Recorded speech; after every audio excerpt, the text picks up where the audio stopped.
Game finished. West Ham 0, Brentford 1. A misery fest in the first half. There's no better way to describe it, I'm afraid. Chris is having broadband problems. He'd join me when he's fixed those broadband problems. But until then, it's just me and you lovely people to pick over the bones of that one.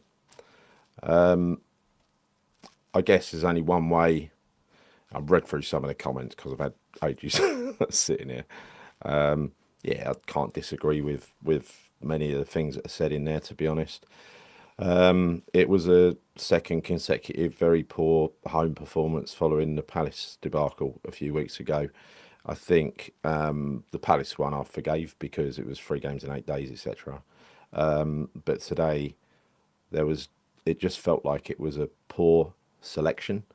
I don't know why he changed from what was starting to look like a really solid back three and a really solid formation that worked so well against Villa and Chelsea.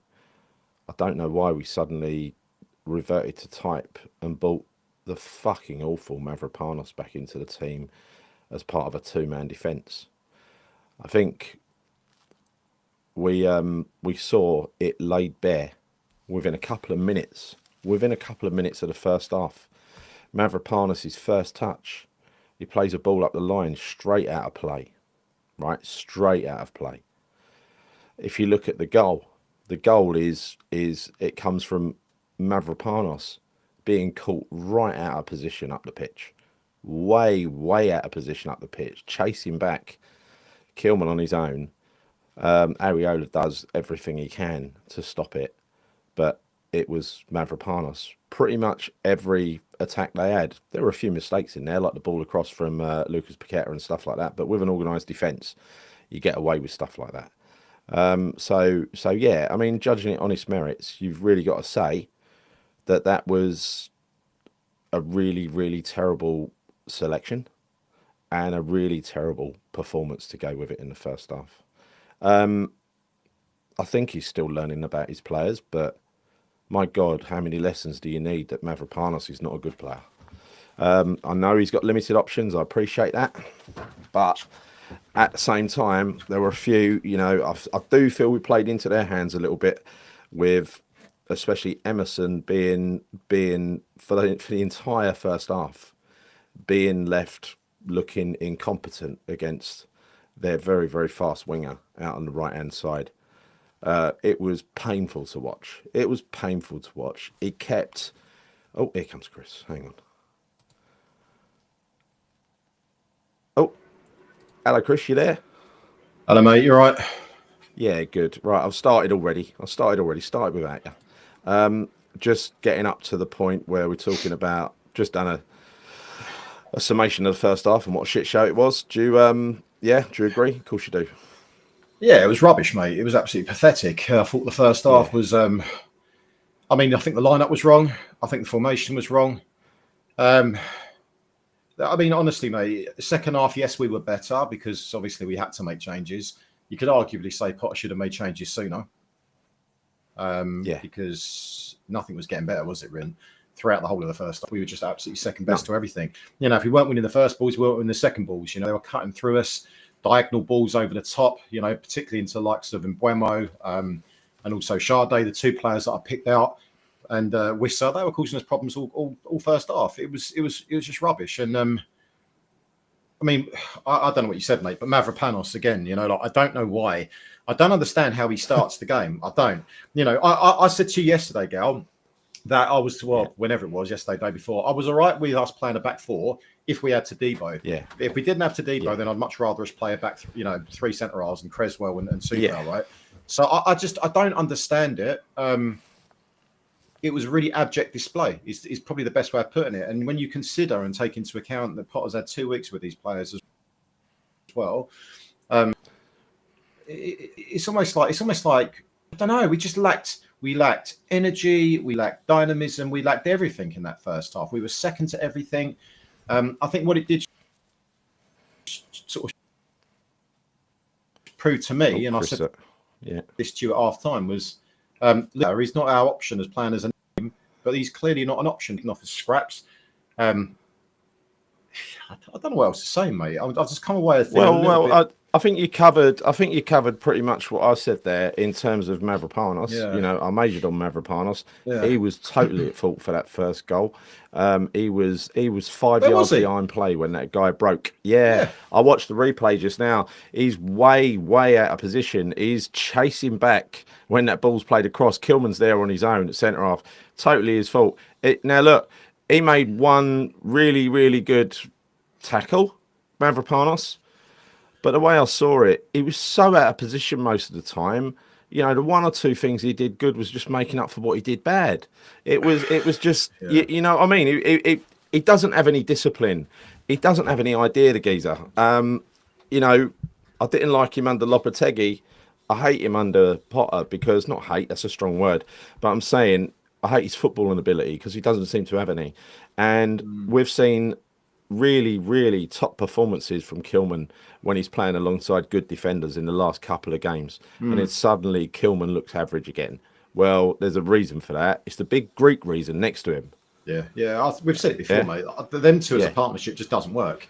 Yeah. It doesn't work. And Yeah. I don't know how many more times we have to try them two out the back. People to suddenly realise this. I mean, Potter must realise this now. But one thing I'll say about this display today, it just proved to me, because if you look at the first half, all right, let's put the second half to one side for a second. Just look at the first half. What were we lacking? Well, there was a lot we were lacking. We didn't have a striker. Massive problem for us. Yes, we got Ferguson on the bench, but we knew we needed a striker. And there was no focal point in that first half. We had Nothing. basically two wingers playing on the right-hand side. Yeah. We had Paqueta, God knows where he was, trying to play up front as a false He was nine. he was dropping deep, and he was Yeah, causing yeah. problems at times. I mean, you saw that crossfield pass that he tried to make, that's nearly Yeah. considered, nearly gave us a goal, gave a goal away. But Yeah. going back to my point, you look at the problems that we had in that first half. Our midfield was non-existent. Soler, Yeah. Souček, Alvarez, absolutely non-existent. And guess what? Yeah. What have we been saying for months and months on end about getting a box-to-box midfielder?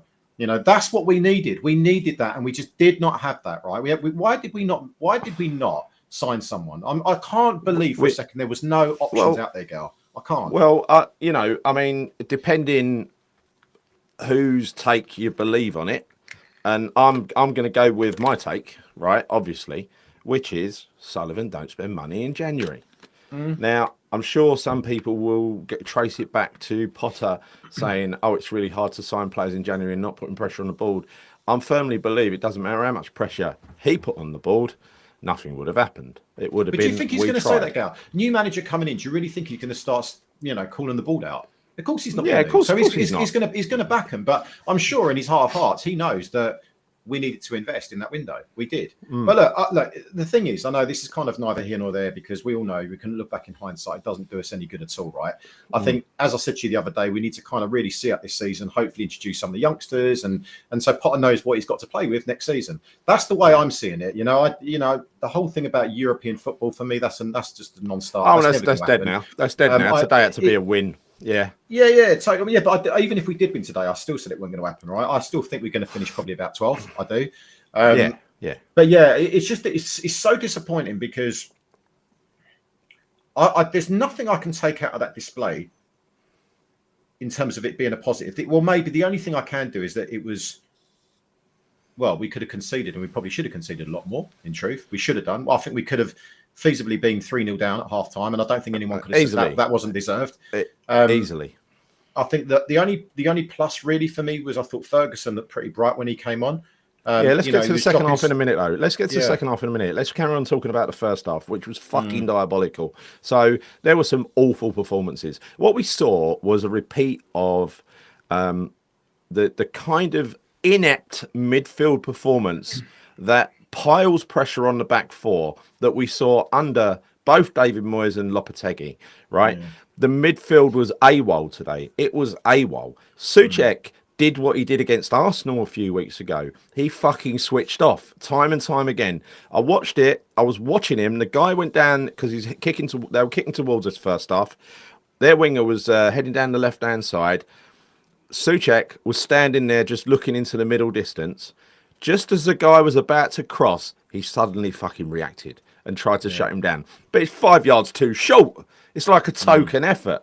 He was awful, Souček. And this is a problem we've got with Souček and Soler. He's like, They'll have a great game. You say, oh, he was fucking brilliant today. He's still got a future at the club. Soler, oh, what a great game.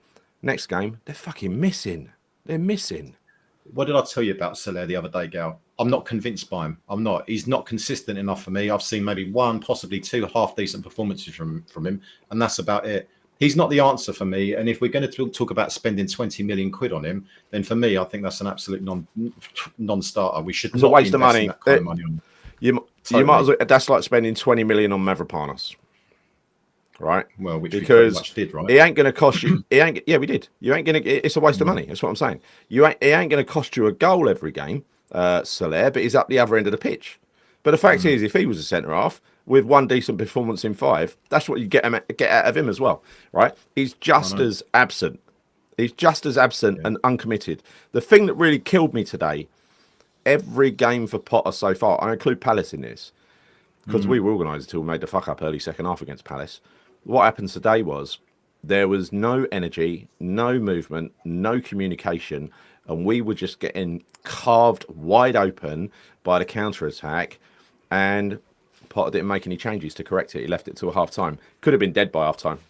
Lucky it wasn't. No, it's exactly what I said. I mean, there was no endeavour. There was no spirit for me. I just didn't see it. No. But it was just that kind of lack of desire, because we were second to everything in the first half. We were. I can't think of any moments. I mean, I know at half time, I think I might have said to you, apparently we had 3 shots. I don't remember that. The only one I remember was Emerson's shot from about 25 yards out, which went wide of the post. I don't remember much more than that. But, what we did have was, I think we had around about 68% possession in the first half.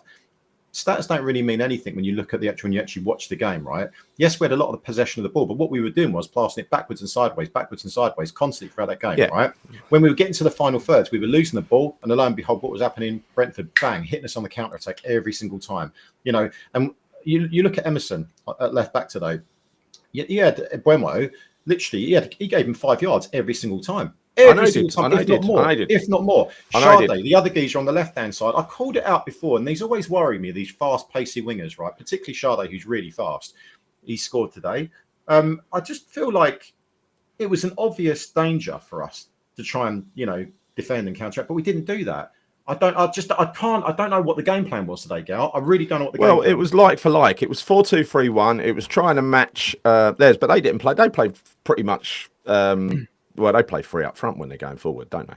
Yeah. Well, I'll tell you their biggest strength, like for me, when I look at them today, was Damsgaard through the middle, who's very good at linking play, to their attacking players. And as I say, the front 3, they are a danger. You look at Buemo, he's probably got something like, I think, 1 in 2 roughly this season. Same with Wissa up front, 1 in 2. Yeah. They caused us so many problems today, and we just didn't have an answer for it. And I think if you're going to play 2 centre halves, play 2 centre halves that actually work well in a partnership together. Do not be playing Mavropanos and Kilman up against basically 3 very, very good attacking players. Threats, major threats. Yeah. I know Brentford haven't won many games recently, and they've been a bit out of form. When we went through the games that they played, they've won the last 2 away, Chris. They're on form. Yeah. Well, no, but if you look at the last 6 games, they're not on form. Right? Yeah, the home form ain't good. Their away form is good. Yeah, exactly. But I still feel that. And I was so confident going into this game, and I think we had every right to be, because we've got a lot of our players back. The only really major absentees, obviously, you can't really include Antonio into this, or you can't really include Fulkrug either, is Somerville. He's really the only one who was absent today. So what's the excuse? Like, what is the actual excuse? Well, Todibo was missing as well, but that ain't really, there isn't an excuse. I think Potter has to take, and again, we're not being judgmental on Potter here. What we're doing is just evaluating the game today. And the game today, you got to say he got it wrong. He got it badly wrong in that first half. And he got it so right in the second half. So it gives him even less of an excuse for getting it so wrong in the first half, because if he has been watching any of West Ham, or he's seen Alvarez and Souček playing in a double pivot before, he will know that is a fucking recipe for disaster. I've said it time and time again, and you have as well, and that is, Alvarez needs to play on his own in front of the defence. He cannot have a man next to him. Whoever plays next to him fucks him up. He cannot do it.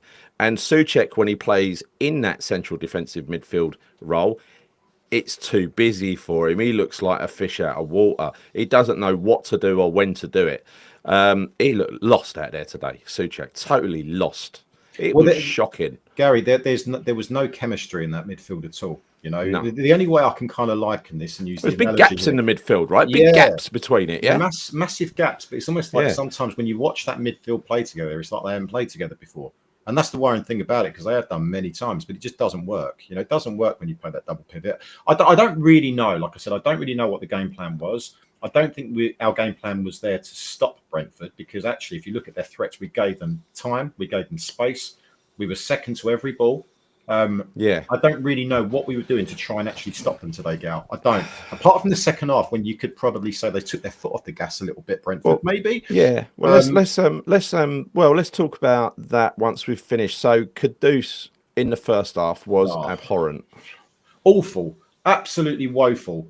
Honestly, And he it had no was so excuse today disappointing. either, because they were not getting in his face Yeah, they like they weren't. have been lately. He's all he was doing. He weren't taking a man on. He was just passing sideways. No, he was absolutely woeful today, mate. He really was. Yeah, But it was also his work rate that just, yeah. it was beyond me. I mean, he was losing the ball, but also his work rate. You know, both on with the ball and without the ball. I don't know what the hell was going on, mate. Well, clearly, he upped his work rate in the second half, right? He upped his work rate in the second half for sure. You could see it. He was a different player in the second half. Still not great, but he was a different player in the second half. So that means, what's he doing? Is he judging the formation and where he's playing and deciding whether to play or not? Is that where we're at with Kudus? I mean, I don't necessarily think I don't think he had a good game at all. Whether that's the No, he first half or didn't. the He second didn't. half. I think But maybe second he half. tried in the second half. Yeah, but He Gal, tried. but everyone was better in the second half, and that's Yeah. possibly because Brentford took their foot off the gas, which enabled our players to probably play a bit more better as well. If I'm being honest with you, you know, in the first half, But Chris, they were in our faces constantly in the first half. They were. Chris, do you take your foot off the gas at 1-0 up away from home? Well, I think Brentford did. If I'm being Well, honest, I don't think they did. I think they did. I think we came out with. I think Scholes, when he was brought on, shut the door completely to that their right winger. He didn't get an inch on him for the 45 minutes, whereas he'd run Emerson ragged in the first half. Yeah, Yeah. I agree with you. I agree with you. But sorry, like I hear what you're saying. But yeah, I do, and I'm going to stick to this. I do think Brentford took their foot off the gas a little bit in the second half. I know you wouldn't usually do that with a 1-0, lead going into an away game. I know you wouldn't typically do that, but I think that they did. I genuinely do think they took their foot off the gas, because if you look at it, we had a lot of the ball in the first half, but I also think we were in the final 2/3 of their pitch a lot more than we were in the first half as well. Okay. Well, in the first half, we they had weren't more giving of an us the time. attacking threat, though. We had more of an attacking threat, Yeah. and Ward-Prowse carrying the ball up the pitch as well, which was nice to see. And it ain't like they were closing us down. They weren't like pressing us in the first half. No, they were, Gal. They were in the first half. They were pressing us in the first half. Second half, they weren't pressing us as much. They genuinely weren't. We had a lot more time on the ball than we did in the first half. So, of course, when you've got more time on the ball, it's going to enable players to perhaps do more things, right? Maybe make them look like they're playing better. But I honestly think the first half, they didn't give us as much. I say give us as much time when we were in their third of the pitch, right? When we were in the first 2/3 of the pitch, we had a lot of time on the ball because we were passing it backwards and sideways, like I said earlier.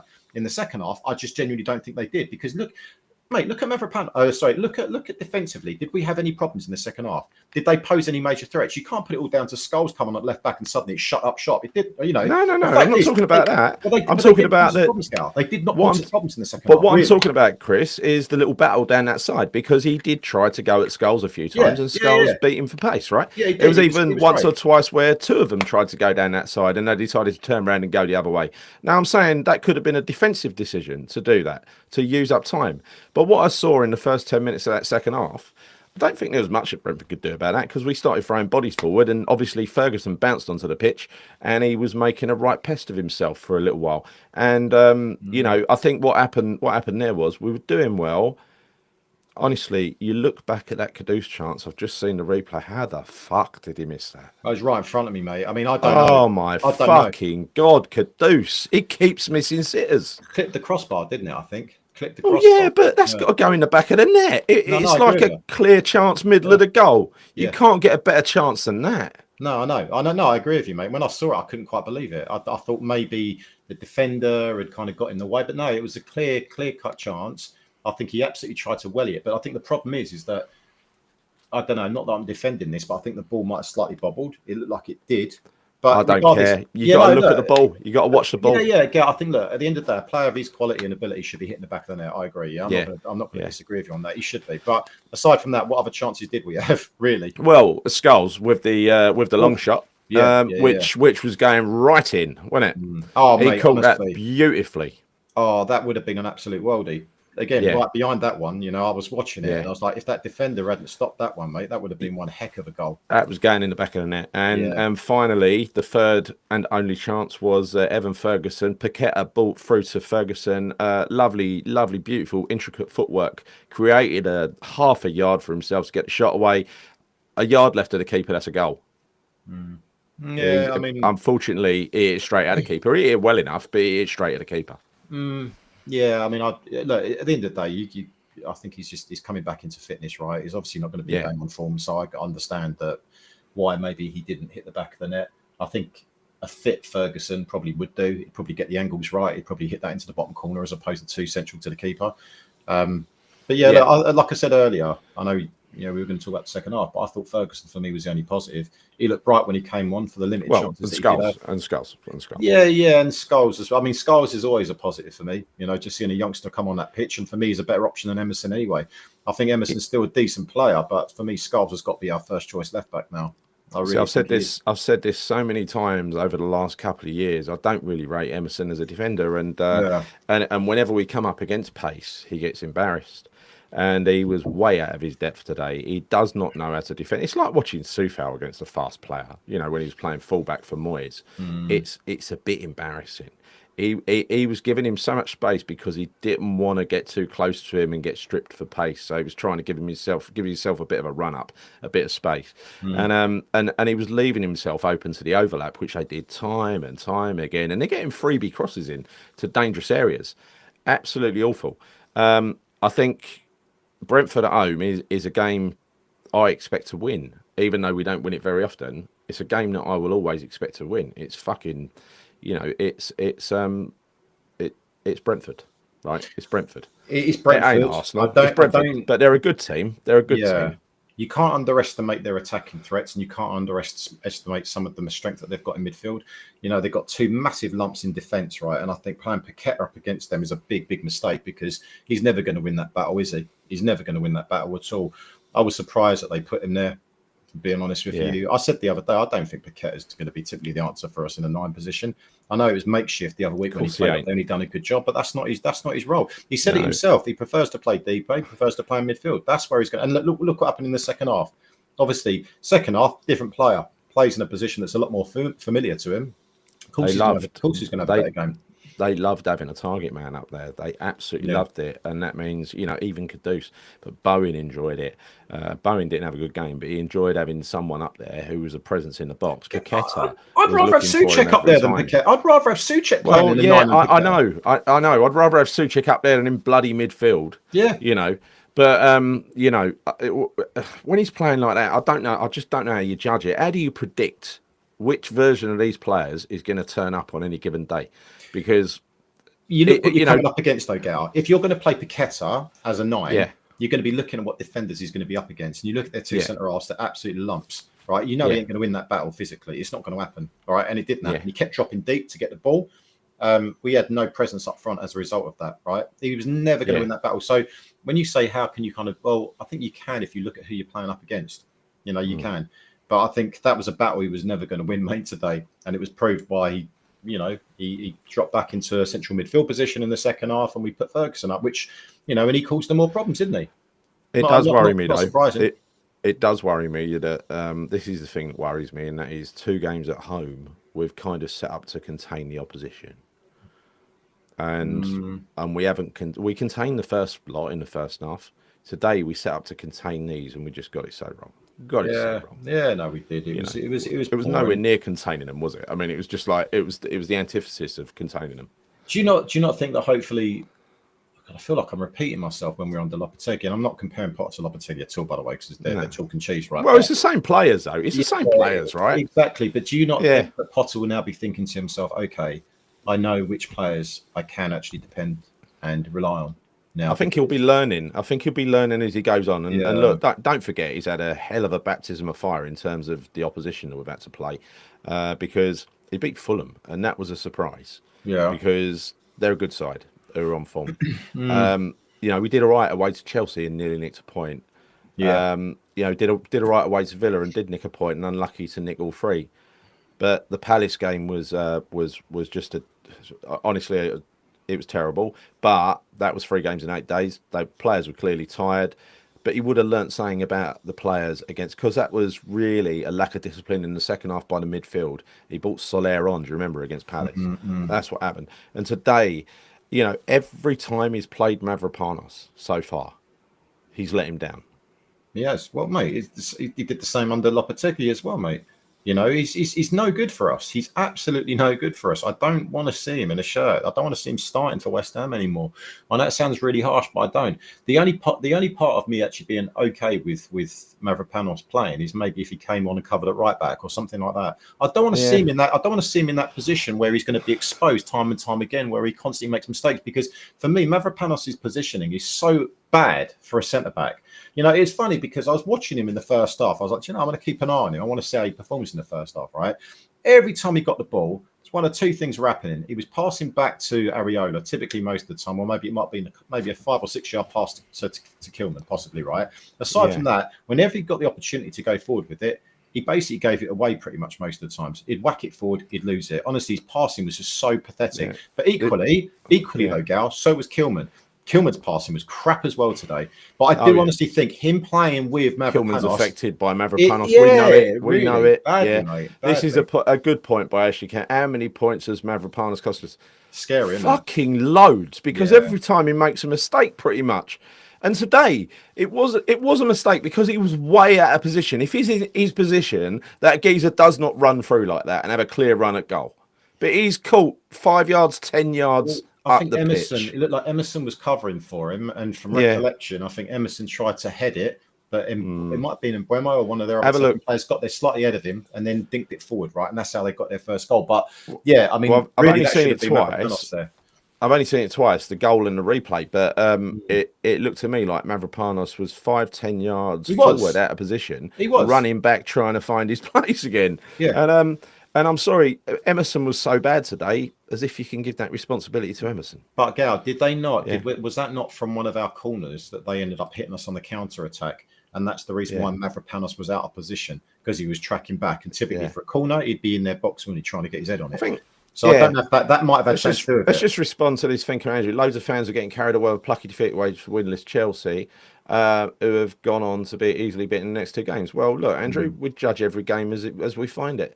They bought 200 million quid's worth of subs on against us while we had Danny Ings and Mavropanos as senior pros to bring on from the bench. That's all we had. And what they had came on and won the game. So sorry, mate. Sorry for being a positive about something that I found positive. Yeah, I Today I was. found it negative, and we're talking about it in a negative way, right? Like I've spoken to a few people about that Chelsea game, and some people have Yeah, said to me over the course of the last week, "Well, why are we getting so excited about that Chelsea performance? Because look how poor Chelsea have been yeah. recently." But you can say the same thing for any team in the Premier League. Whether Of course that's you like can. Man City. Of course, they've got Yeah. great players. It doesn't mean that they're going to be, they're a crap team. No. Chelsea were playing well against us. They were, and we Yeah. basically, we nullified a lot of their threats in that game. We did, and I thought we came away from that performance, Yeah. that game with our heads held high. It was a good performance. So I'm not going to say it was Chelsea were crap. I'm not going Well, to say no. that. I think that's really You, unfair because West Ham put in a lot of effort for that game. They did. they were every single man on that pitch gave Mm. it 100%. It was fantastic, right? Yeah, no, Yeah, totally. the result, you could look at the result in context, and say, oh yeah, but look at the players we've got, and today the Mm. players that we've got bit us squarely on the arse like they've been doing for most of the season. Mm. Wan-Bissaka, as people are calling out in here, Steve Tiley and many others, I think. Yeah, we got Iron Disciple. I think there was someone else as well. Yeah, Foxes are screaming. Oh, he looked knackered at the end. Was left back, right back. Yeah, he done all right today. He done all right. He Yeah, done all right, Wan-Bissaka. yeah, I one of don't. few Yeah. though. One of few. I Mm. mean, let's just do the player ratings in a sec. Mm. Um, Daughter's birthday today, so didn't see this one. 68C. May have dodged a bit. Yeah, he did dodge a bit. It was awful, Yatesy. Well, So happy disheartening birthday to your when you daughter, feel though. so many comments. Yes, indeed. Happy birthday to little Yatesy. I assume it's little Yatesy and not grown up little Yatesy. And we were robbed against Chelsea. Listen, right? It's all we can do. We're coming away from this. Kind of said it the other night. We're coming away from this thing about gossip and supposition and kind of. We've never been ones to establish a narrative and stick to it anyway. We're not going to just say, we're not one of these channels where we're going to say when a manager joins, we think it's the wrong decision, and then look to be proven right. Yeah, I thought it was the right decision. To bring Potter in, still do, and I'm going to give it a fucking long time and give him the chance to get his set of players through and have a pre-season. He's picked up halfway through, more than halfway through a season, little bit of season left, hardly any help in the transfer window, given an unfit striker. It's a miracle what he's done already, right? But he did get the selection and the formation wrong today. So just call it as you see it. That doesn't mean I dislike Potter. It's far from that, right? Because not everything is black and white, is it, Chris? I mean, there's nuance. I want to go back on something you just said there. I'm not picking on you, but when you said it's a miracle what he's done already, I don't think it's a miracle what he's done already. Well, being honest, I think you've been a bit too kind. I think the miracle is not today and Palace, right? But if you look at some of the other games, like for instance the first FA Cup game against Villa, with no players, losing Somerville and Fulkrug in the first half, and then you go on and then getting mugged off basically by the referee, and then you look at Fulham, that win.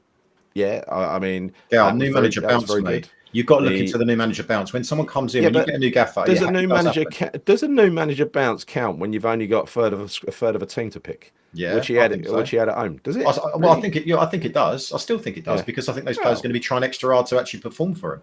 So I'm not. I know. Don't get me wrong. He's dealt a flipping poor hand, but I still think that the manager bounce.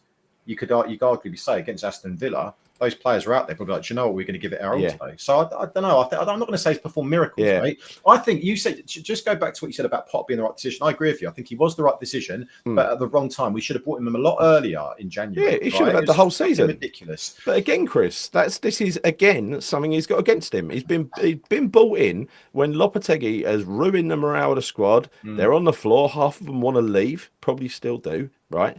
And then he's injury after injury, even just before the Chelsea. Well, he was missing Paqueta, Alvarez in the last game.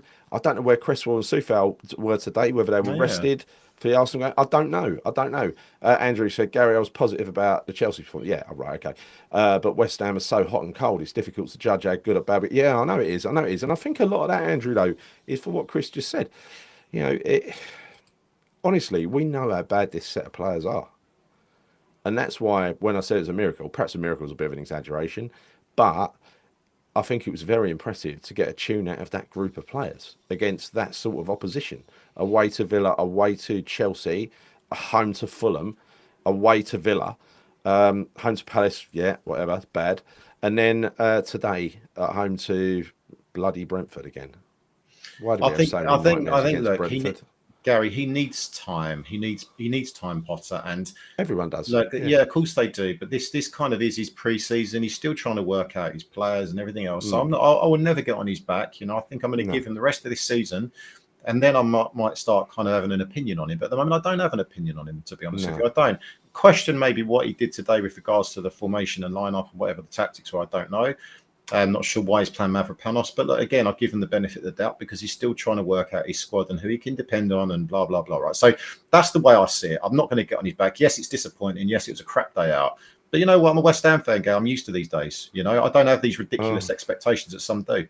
Look at this. Soufal, hamstring injury. So fuck it. I mean, it's like never rains, it pours, right? You get a back three made out of two OAPs and Kilman. And then suddenly you ain't got that option anymore because there's two injuries. Because I assume Cresswell must have been injured as well because he wasn't on the bench, was he? So it's just, listen, we just got to stay up. We've got 13 games to go. We probably need 10 points, maybe 12 points to stay up. Yeah. Talking about that, a phone in. Yeah, we will. It'll come, Steve. I don't think, to be honest, with a game like today, it's a bit difficult one to have a phoning about anyway, innit? Because it's a bit of a non-event. I don't really want to promote the idea of having a go at the manager. You can say you got it wrong, that's fine, but I don't want to, start the ball rolling. I just want to take it game by game and see how we do. We're away to Arsenal next week. That's going to be so fucking tough. It's unbelievable. I tell you, and there's something about this game. I'm not saying we're going to beat them, but I think that's the sort of game where we're going to be bang up for it. Honestly, I think we will be. I really Of course, do. yeah, of course we will be, because you know why it is. A lot of these players, they raise their game for the big stadiums and the big teams, don't they? For Yeah. obvious reasons. Let's just quickly do some. I mean, it was a shit show. We'll go through and do the player ratings. Do you know Let's, you talk sorry, about not much talk about a new striker. Yeah, we spoke about him already. I think what Foxes are screaming, I think he was actually pretty good. He came on the first 20 minutes. I thought he was really effective.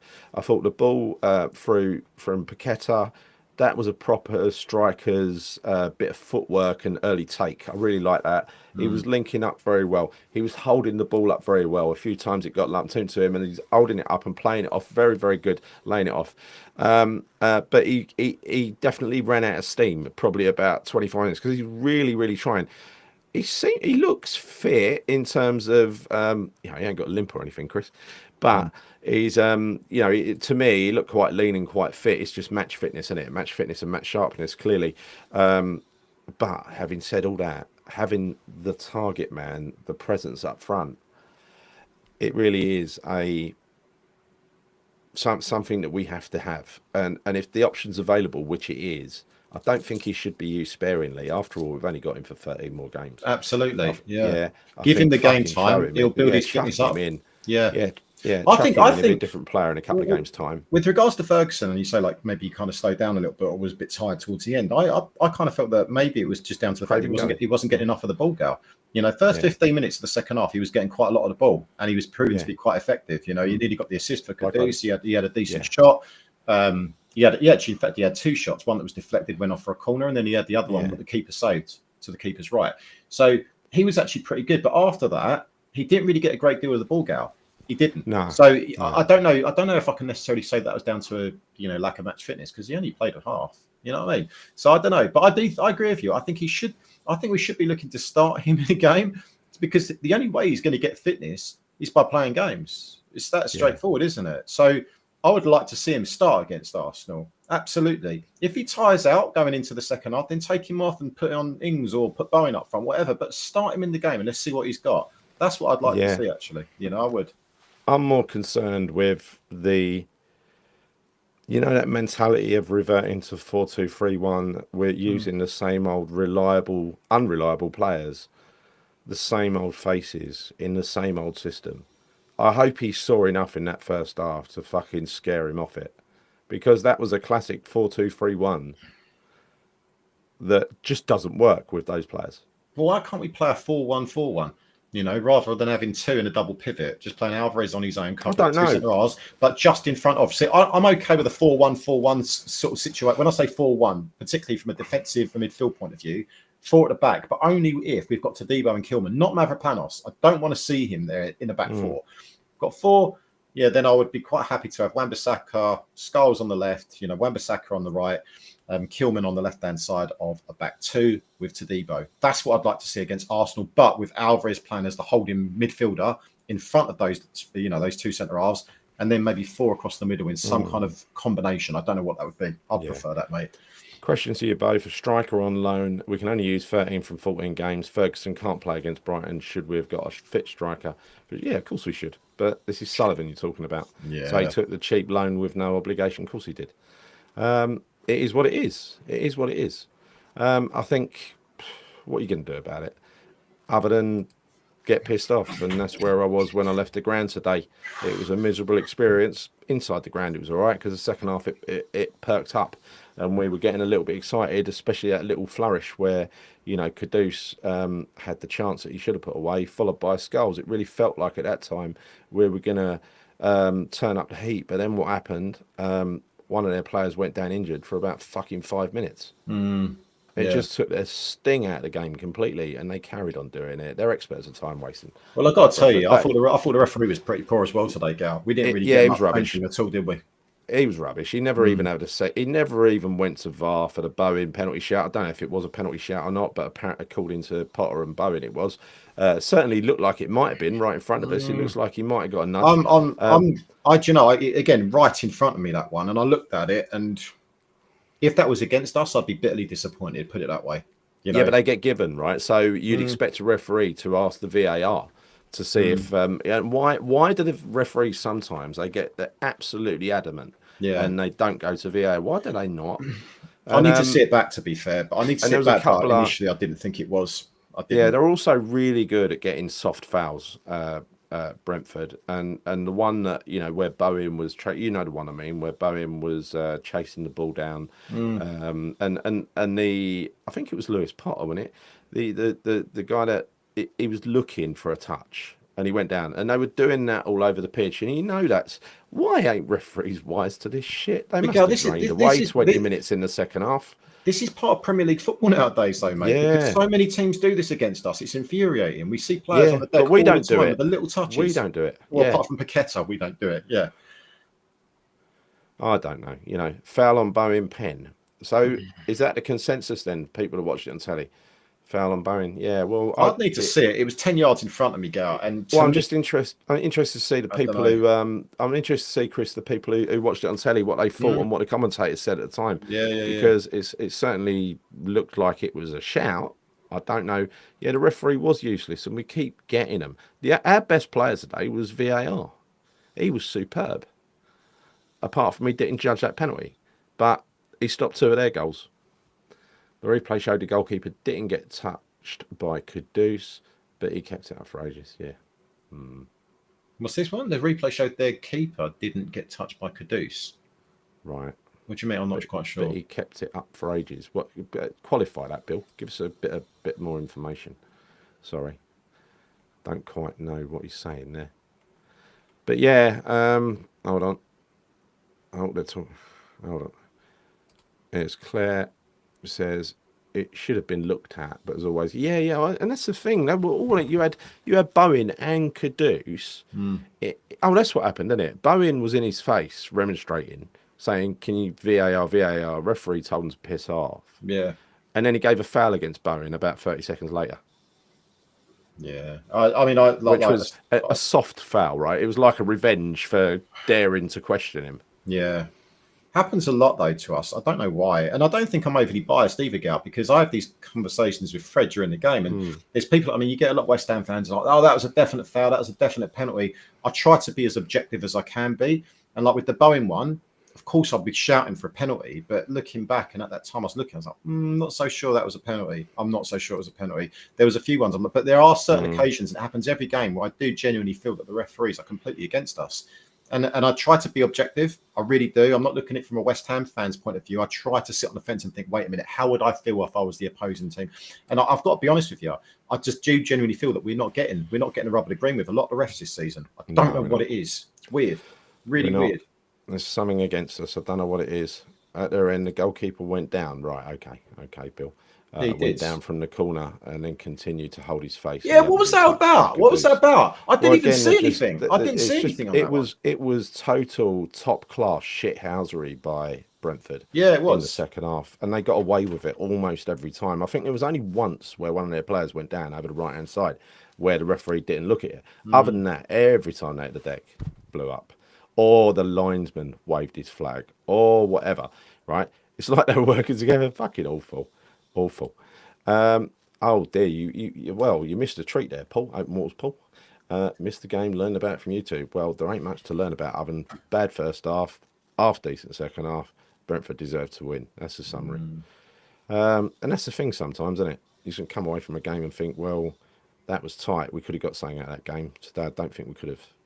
But had Kudus put that goal away when we were right on top, the game changes around, doesn't it? You know, I'm just trying to think to myself for a second. Something you said just now about Soufal and Creswell not being available today.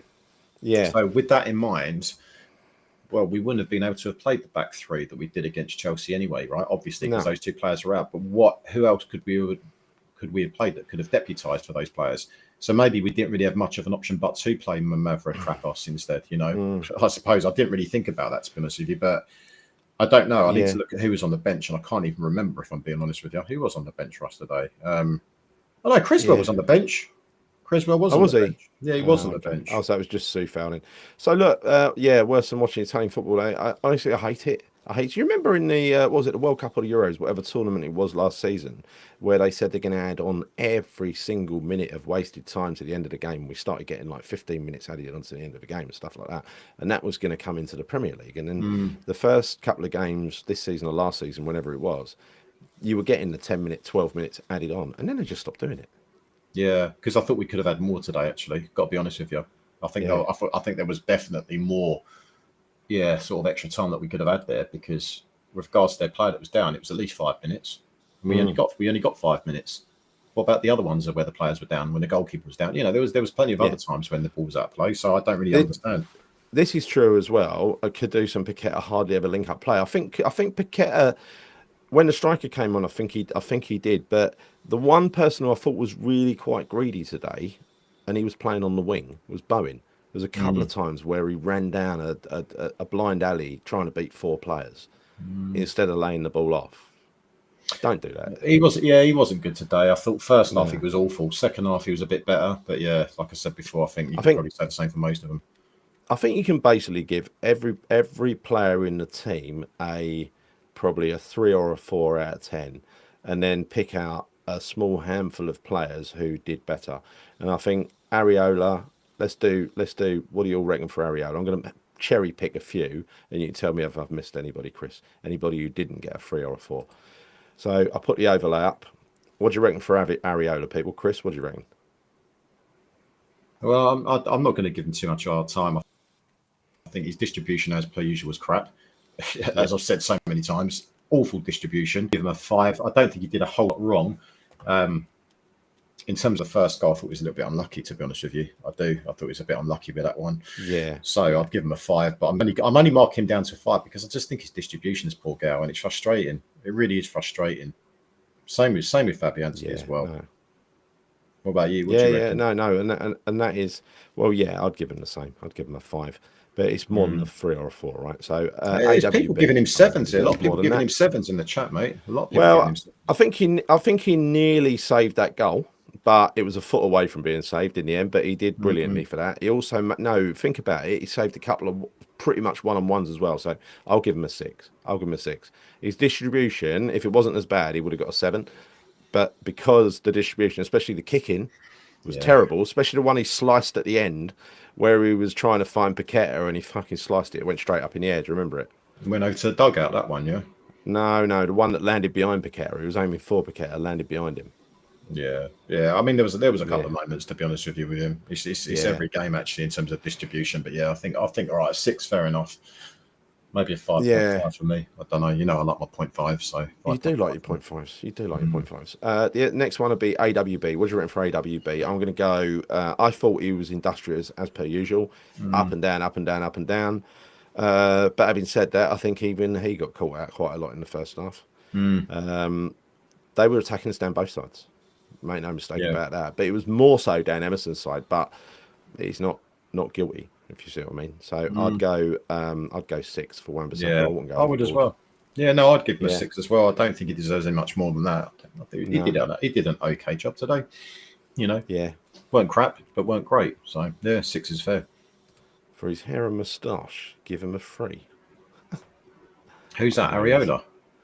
Areola's new hair. Have you seen his new hair? Oh, has he got hair and moustache? Is that him? No, his hair. He's got like this big kind of like booth on. I don't know. I noticed that. But yeah, he's got his hair is massive now. I don't know what he's doing. It looks like I had when I went to Chelsea last week. But yeah, it weren't quite Rick Astley. He more had like a microphone head. It was kind of like bulbous sort of thing. Yeah, you had the Rick Astley look at Chelsea. Fair enough. Yeah. Okay. So that's 2. I would say Paqueta for his second half performance. Well, judge him on the overall performance. Do you know what I mean? Well, yeah. I suppose if it's overall and you average it over 2 halves, it's going to be under 5, isn't it? No, I'd give him a 6.5 for his overall performance because I You thought his reckon? second half performance was just significantly better than his first.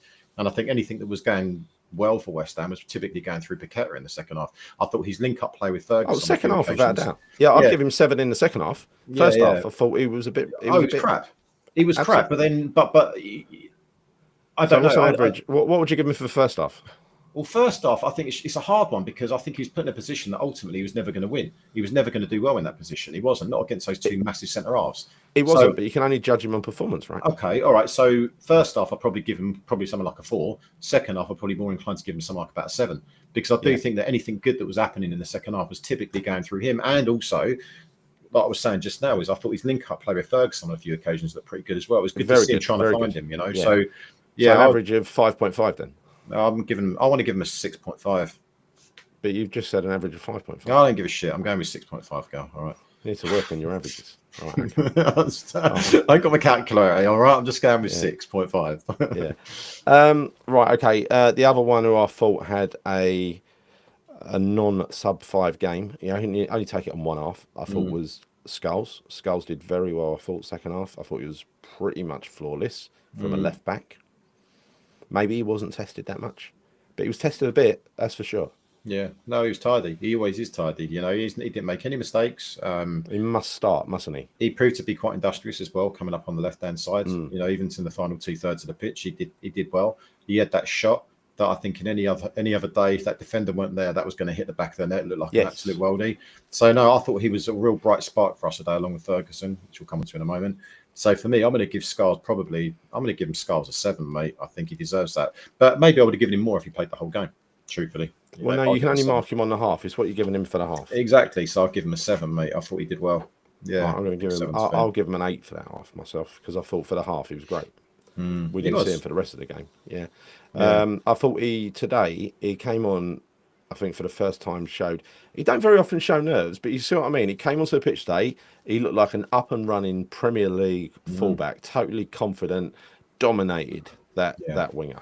And there was another winger tried to have a go at him, or a midfielder, I think it was, and he tried to run him. And weren't happening. It weren't happening.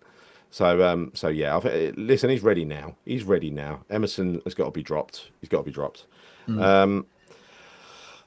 You kind of feel he won't be, and the same with Mavropanos. You know, under Lopetegui, you just had the feeling he's going to play Mavropanos every fucking week, and how the hell he's got back in the team, that is worrying me. That is worrying me. I suppose the one worry here is, okay, I understand if Tadebo's not fit. I get that. So maybe we kind of need to ease him back in gently. But why not just give him at least 5 minutes today? I know we chase him. Would Casey be worse than Mavropanos? I don't think so. No, I don't. I don't think so. I've not seen enough of Casey to say yes or no, though, Gal. That's the truth. I haven't. We can't judge him based off some of the limited amount of minutes we played. Like, I'm rooting for the kid. I wanted to do really well. Of course we do. He's one of our own, you know. But I doubt. No, of course, I don't think he would be as bad as Mavropanos. I mean, when you consider the consistency of making mistakes game in, game out, then no, I don't think he would. I think he wouldn't make mistakes because it's understandable for a young defender that they will make mistakes. Rio Ferdinand made loads of mistakes when he came into our team. Well, Declan Rice did when he played in the centre half, right? He gave goals away, didn't he? Yeah, totally. Yeah. The last one I would say would be Evan Ferguson for his half. What would you give him? I'd give him because it's his first game, his debut game. He nearly had an assist and a goal. Weren't far away from both. He was very good up front and dominant for a while until he either ran out of steam or the team ran out of steam. I'd give him a 7. Yeah, I'd agree. I would agree with that. I think 8 would be a bit of a stretch, mate. But I think 7. I think he came on. He imposed himself. You know. And I thought, I thought he had a good game. What about Kudus? We haven't ranked down Kudus yet either, mate. Let's talk about Kudus. Let's talk about Bowen. We haven't scored either of those guys, have we? Well, I think both of them for me get a 4. Yeah, I think that's fair, mate. I think that's. So I was only really grading the people at 5 or above, right? Oh, so okay. They're not. They're not on the table. They're not on the chart. No. Alvarez also a 4. Well, the thing is, right, Alvarez was better in the second half when he was playing so low, but he was god-awful in the first half. The one I've missed, of course, is James Ward-Prowse. You got to Yes. judge him on the half. Yeah, Mm, got a great reception coming onto the pitch. yeah. Great reception every time he took a corner. I was really pleased for him. He must have felt like he'd come home. He took a couple of really really good corners as well, and we were taking some really really bad corners before then, weren't we? Did you see when we got that free kick on the edge of the box? I thought it was written for him that he was going to score that elusive free kick that we were talking about We the were other all day. calling it, but then Mm. we've called it every time he's got a free kick on the edge of the box. I know. Maybe it's just because he's just come back. I was thinking, Yeah, oh, he was good, but no, he did okay. I mean, he weren't. Do you know what I mean? He weren't groundbreaking, but he did okay. I'd give him I a think. 6, mate. Yeah, I'd give him a 6. I thought it was a really, really steady performance that showed Mm, promise. He was carrying the ball through the middle of the pitch. We haven't seen that for a while. Someone run with the ball, have we? They want hmm to get it and give it as soon as they can. I do like to see that, and that's really we need a more aggressive, physical version of Ward-Prowse, a faster version to carry the ball. Which is going back to my point, Gal. Yeah, Why did we not go for a box-to-box midfielder? Because it is so glaringly obvious that is what we because lack. you can't be spending money in the in the winter, Chris. You can't be Oh doing that. man, honestly, who's the lad that Everton signed Well, that we were after? Was it Alcaraz? Is it Alcaraz scored for yeah, Everton today? but the reason is Sullivan. The reason is Sullivan, right? End of story. The reason is Sullivan. I know, but You know that. I know, I man. But mean, it's just it's so frustrating though, Gary, because yeah, we've I've been seen it. frustrated for 15, for Potter 13 would out of have known 15 this. years, right? Potter would have known this. He would have done his research before he come and thought, you know, what, I think I know where I need to improve the team here. We need a striker. We need a central midfielder. We probably need a centre half as well. What do we get? We get a striker on loan with no obligation, What nothing. he's got in the back of his mind, I suspect, as well, Potter, is the fact that he's got a diabolical squad to rebuild in the summer. And if he made any big decisions in the winter, it might affect his ability to do that job in the summer.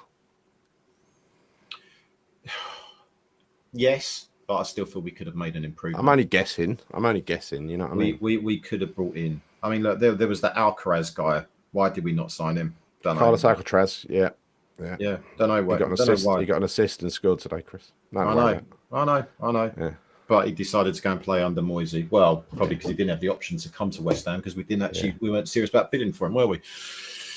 But there's a few worrying signs. To sum up, Chris. I mean, give me your sort of summary, your highlights and your lowlights. I think I've already said what I thought. To be honest with you, my summary of the game would be poor inept performance. Sorry, abject performance. I would say very very uninspiring, lacking energy, lacking motivation, lacking desire. Nowhere near close to the first, let alone second balls, which is really disappointing. I think the desire actually for me was the one thing that really lacked today, Gal. It just seemed to me that Brentford wanted it a whole lot more than we did. Regardless of formations, tactics, those kind of things, Yeah, when you've got players going up, against oppositions and you see that they're not seemingly as committed as some of the opposing players who have come up for. I don't like that. I don't like it when I don't see much work rate off the ball. I don't like it when I see wingers running in behind fullbacks. I don't like that. I want to see them tracking back and trying to catch up with them. We've given them too much time and respect.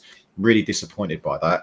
So I think we really do need to improve yeah, our desire, our tenacity going into the games ahead. Certainly against Arsenal in a London derby, which I think we will, by the way, because it's a London derby. It's Arsenal. I think we will do that. yeah.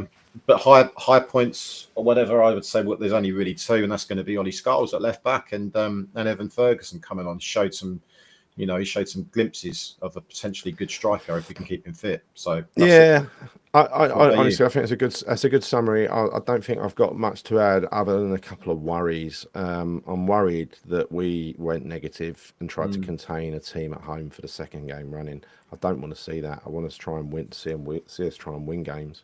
mhm. I'm sure it's slowly dawning on him the quality of player that he's got. Potter was hoping, as Bill says, Potter was hoping his management skills would pull a rabbit out of the hat. Unfortunately, it was one of Sullivan's rabbits. Yeah, the point is, he doesn't have much in the hat to pull out, does he? And I think what Chris was saying earlier about the honeymoon period. I think there's an element of truth in that. I think it was just rather than a honeymoon period, there's a couple of players who perhaps thought their time was up, who were giving it their all, and will give their all again, like Soufal and Cresswell if they're called upon. And I think they were really pivotal to those last couple of performances. But when you get kicked in the nuts all the time with new injuries and new injuries and new injuries, when's it going to fucking end? When is this going to end?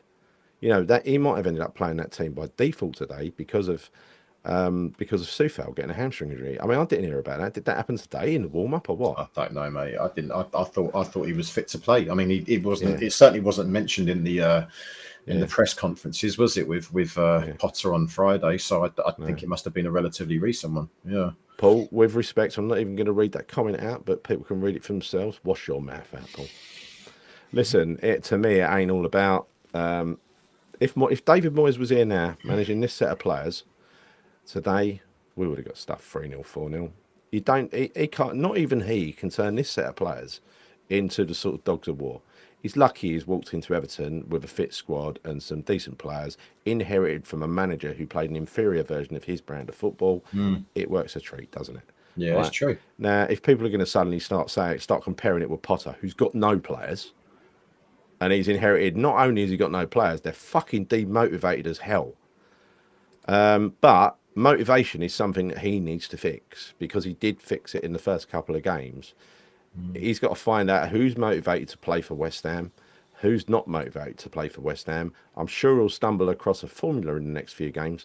And for those ones, I would much rather, if a senior professional can't put in a fucking shift every week for West Ham, bomb them out and bring a kid in. Yeah. Well, that's what I said to you. I think this season, I'm quite happy for the season to peter out on the proviso that we bring in loads of our young players and give them time on the pitch. Let's see if they're good enough to be part of the squad next year.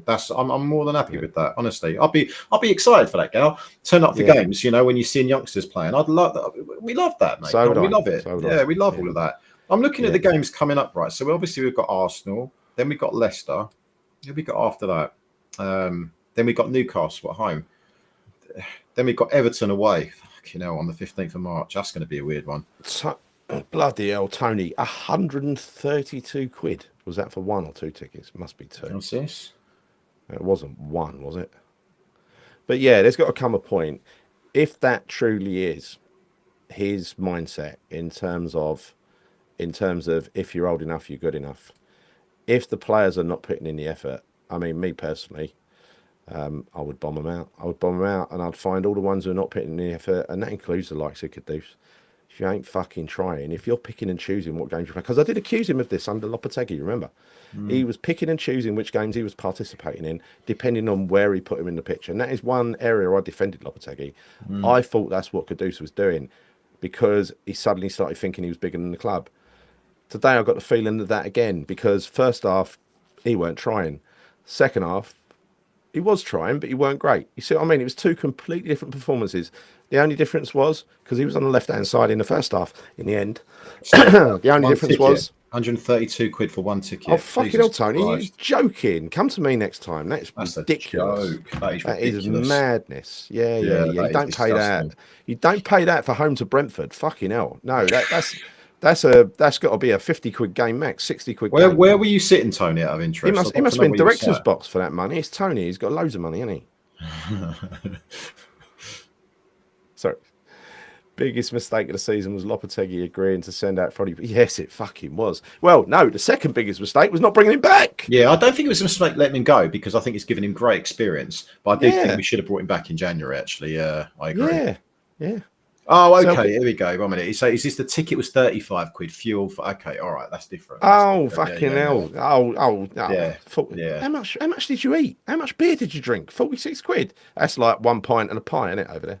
I know I spend probably near on 200 quid a day as well. So, yeah, it's easy done, mate. It's very easy done. Yeah, it's expensive. It is, yeah. Sell Kudus in the summer, 100%. The only problem is, I don't think we're going to get what he's worth. I think we'd be lucky to get our money back on him. I'm really worried about who's actually going to want to stick around with West Ham for next season, though, Gal. I mean, don't get me wrong. There's a lot of players that don't really care if they stick around or not. But if we do finish, I mean, look, we're 16th in the league at the moment. We're in no danger of getting relegated because there's such a big points differential between ourselves and the bottom teams, right? But we're 16th, mate. 16th. And if you look at the games coming up, Arsenal, realistically, probably won't get much from them. Leicester, Well, Leicester, we should get something from them at home. Let's Yeah, be honest, we should do. But we've got some tough ones, and we've got Newcastle at home. That's going to be a tough game. We've got Everton yeah, away again. Who can call that one? So it wouldn't surprise me if we did end up like 16th, finishing the season at 15th, 16th. That's not good, mate. That's really, really not good. Particularly it's when it not. comes to retaining what we want to keep and also trying to Yeah, yeah, attract but what we want to bring in.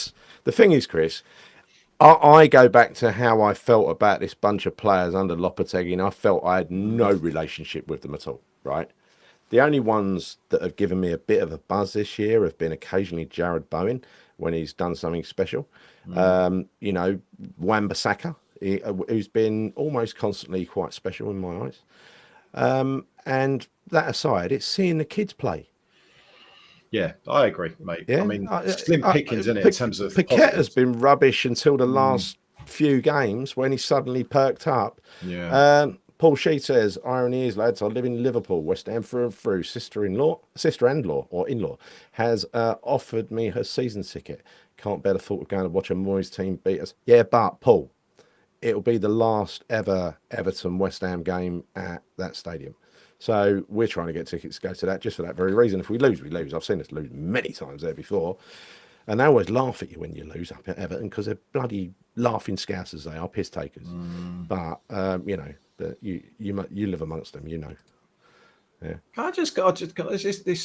So go on, can you read Darren's one first? But Yeah, there's a comment here. 55 quid ticket, 15 quid train fare, 25, 90 quid all in. That's a bargain compared to Tony. That is a bargain. Yeah, I'll take that. To be fair. Yeah. This one here from Yatesy, he's saying, sorry, I don't feel comfortable with people saying we won't get relegated. I mean, honestly, No. Do you really think we're going to get relegated, Yatesy? well, because I just don't. I think there's too much of a gap. I know, I'm not saying we're going to get many points out of the next upcoming games, but to me, there's a huge gap there. I mean, a huge gap. I mean, we're on 27 points. Ipswich are in the bottom, in 18th position on 17. We're 12 points ahead of Ipswich. Do you really think they're going to make that up? I doubt that. Come on. Well, listen, right. What you got to think about it is mathematically, right? 10 points is 3 wins and 1 draw. They've also got very inferior goal differences, I believe, because they've been trounced many times. Them teams down the bottom. We ain't got a good goal difference, but it's way better than theirs. So you could call it 12 points. That's 4 wins. So they need 4 more wins than us from 13 games. So if we get 3 wins out of 13 games, let's set our sights low, yeah? That means they need 7 wins to catch us. Not going to from happen. 13 games. It ain't going to happen. Which is why I think if you look at the league table, Gal, right? West Ham, obviously 16th, Wolves in 17th place. Both teams, okay, so Wolves are on 19 points. We're on 27 points. We've got a minus 18 goal difference, same as Wolves. We are, okay, without question, the league table does not lie. We are absolutely, unequivocally speaking, a 16th place team. We deserve to be where we are. We do. If you look at the amount of goals we've conceded this season, amount of games we've won, games we lost, we are absolutely deserving of being 16th place. Sad to say, but we are. No, I agree we are. I agree we are. And look, you people in the chat, I mean, look, no one's going to be happy until it's mathematically impossible to get to get relegated, obviously. And you'd be stupid to rule it out completely. Nobody can, because we don't know. We ain't got a crystal ball. But just looking at the maths, suddenly one of those teams at the bottom there have got to go on one hell of a run and win over half their remaining games, and I just don't see it happening. I see them picking up the odd win, especially towards the end, right? They'll pick up the odd win. You get the odd results right at the end of the season, last 2 or 3 games. Why doesn't Guillaume get more game time? Well, the odd thing today was he came on and played on the left and didn't touch the ball. Well, I'll tell you what, right? I think it's a fair point, Darren, because I was calling this in the game because I thought Kudus was absolutely crap. So for me, I wanted to take Kudus off and stick Guillaume on. Why would we do that? You probably would never take Bowen off because he's our captain or whatever. But yeah, I would have absolutely taken off Kudus for Guillaume. Why wouldn't you? Because he's decided, Potter, that he's going to keep Guillaume until the summer to give him a chance. So we'll give him a chance then. Exactly. They ain't going to do much, is he, in fight? And this, I do feel sorry for him because he's not getting much game time, is he? He's really not. And my other concern, like I said earlier on, is Todibo. We should have been giving him a bit of game time today, Gav. We've got Arsenal next week. My cousin Paul said something today that worried me. He said, we've been used as a holding place for Todibo because he's going to Man U. Yeah, I've heard about that as well. I don't know how true that is. I don't know how true that is. Imagine that. But anyway, look, Obsidian curse. Obsidian. I believe in luck, and Lopetegui used all of ours up. Did he? I don't remember having any luck. What It luck are you was. talking You about? took in bad luck. I mean, bad luck, Yeah, definitely. terrible luck. Terrible luck. Yeah. Well, the bad luck was we had Lopetegui. That was like, we drew some good luck, Obsidian. Some massively good luck. I think we've had nothing but bad luck lately when you talk about the decisions of against Villa and Chelsea. But we've also had some really fucking awful referees as well. It would be nice to get a game where you don't have to even comment on the referee, but you just time after time in these games you're looking at it saying, why is every decision going their way? So frequently as well, mate. So Yeah. frequently. Darren, I'm not drinking a smoothie. It's a coffee, mate. It's a frappuccino. I'm Oh, is trying that to. what you changed to now? You I'm changed not. to I don't want a monster. I frappuccinos. don't want monsters. Yeah, I can't be drinking monsters, mate. You wuss. It's not I that, mate. believe we may. It said Barry Krishna says, I think we may be tempting fate.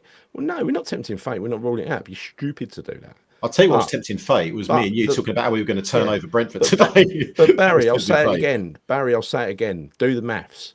If they're 11 points plus goal difference behind us, that's 12 points. That's 4 wins. They need 4 wins to catch us and go past us, right? Yeah. Now, if they do that, that means we've got to lose all of our games. So that means if we win 3 of our remaining 13 games, which I think we will, hopefully, that means they've got to win 7 of their remaining 13 games to go past us. Now, Yeah. do you think anybody down there is capable of winning 7 out of 13? I think they might. You might get to the last few games and they put on you get the odd results at the end. But I don't. If I was to look on the balance of probabilities at the moment, Barry, not ruling it out, but because miracles happen. But I just think it's unlikely. Let me say that unlikely. Don't get Darren my was hopes up. Darren was asking me how much alcohol I've got in my coffee. I put all of this in there actually. Oh, So I'm fucking getting hell, a little Chris! bit You pissed turn over to it. alcohol. You turn No, to alcohol. I'm not. I'm joking. I'm not drinking anything. Yeah, I know. That's actually my son's bottle, to be honest with you. Shouldn't Is there say something in Guilherme contract says he's not allowed more than 4 minutes? Yeah. It's a good point. It's a good point. He had 3 the other night. He's got 4. So maybe he'll get 5 next time. Maybe. And this season has been a stinkfest. Oh, it's been horrible, hasn't it? It's been horrible. Got knocked out of both cups tamely early on, right? No Europe, and some of the worst thumpings we've ever had. I mean, some of the most incompetent performances we've ever seen. Get out. It's been terrible. Someone's asking. Who is that? Someone's asking him, what games are we going to get? What 3 games are we going to win this season? Like, for the Right, remainder of the okay. season? Well, I'm I just reckon. looking at. I'm just looking at the Well, fixture. Right? I reckon we will beat Leicester because if you remember, even under Lopetegui, we should have beaten them at their place, right? They were a bit shit, weren't they? Also, I think we've just got to get this tough run of games out of the way because things get easier after this. Okay, so let me run through this thing, Gal. Right, let me not run through this. So Leicester, you're saying that's I'll put them up, Chris. I'll put them up. I've all right. still Put 'em got them up. from last Oh, time. you go. Yeah. Go on. Yeah.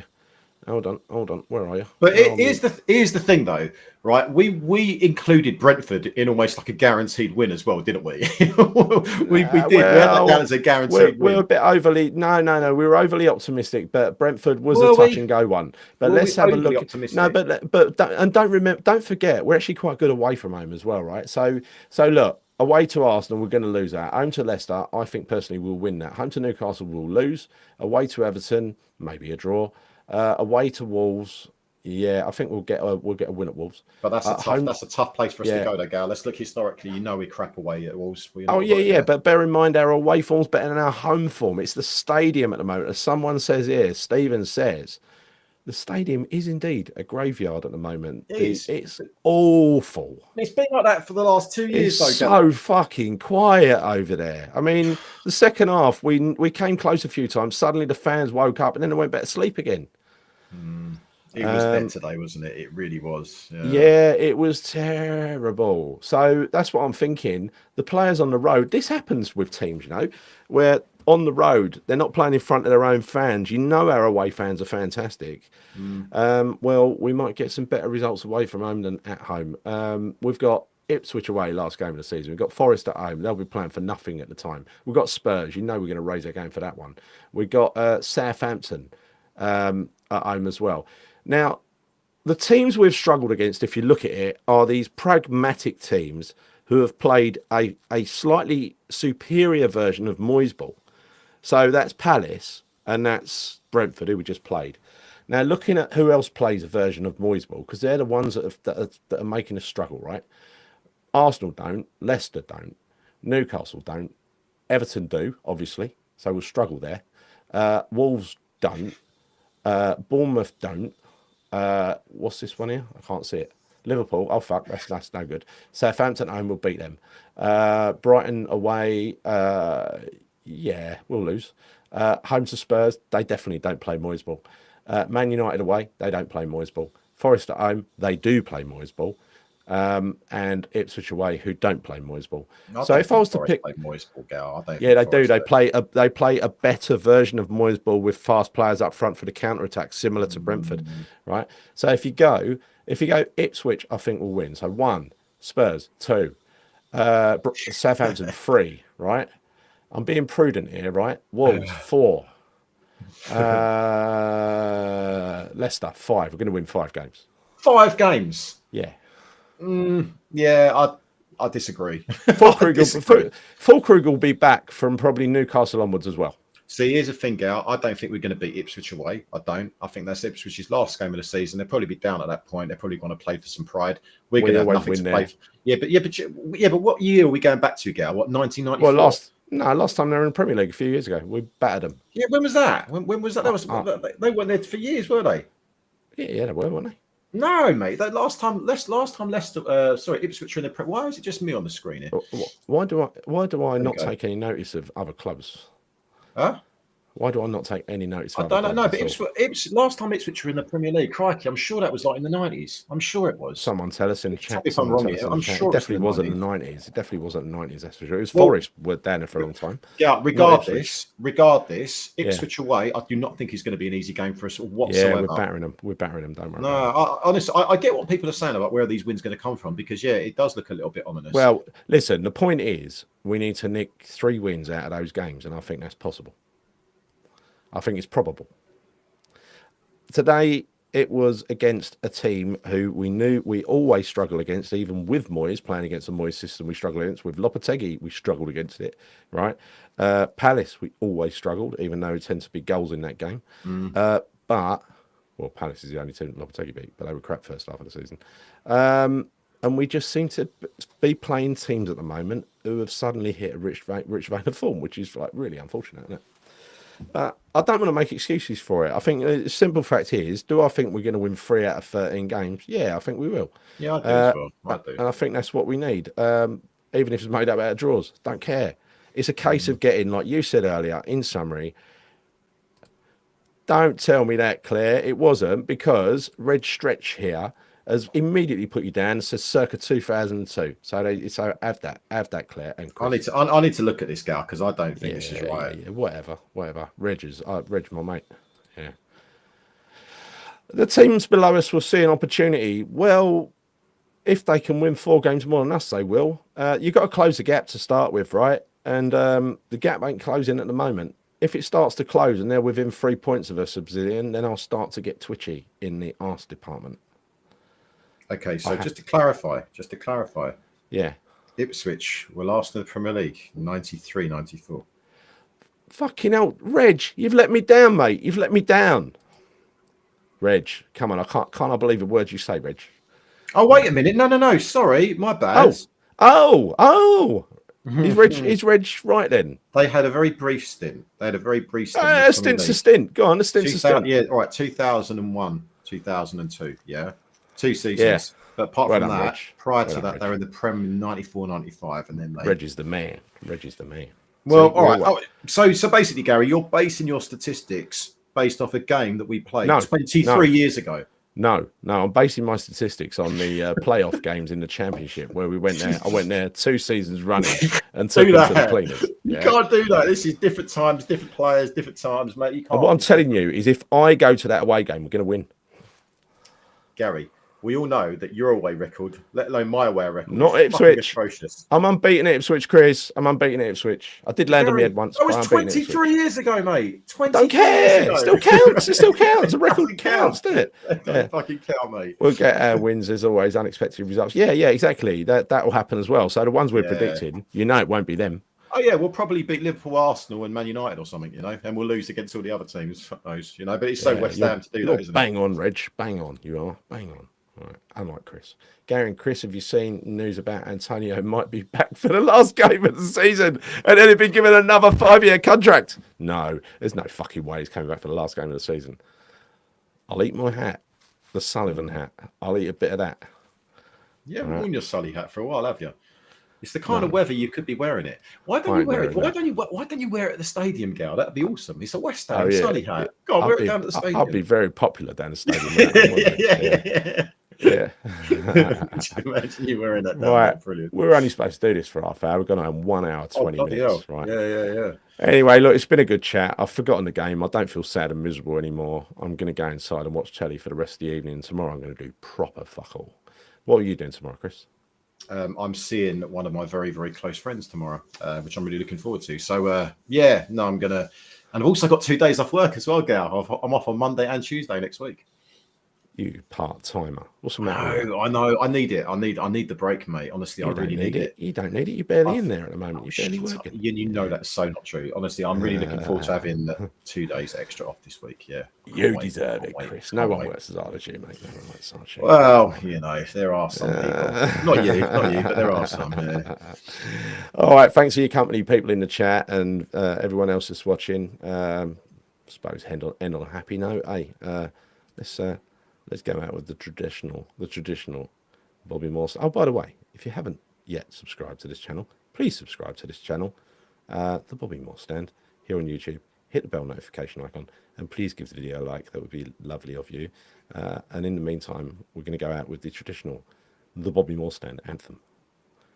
Night all, come on, you ones.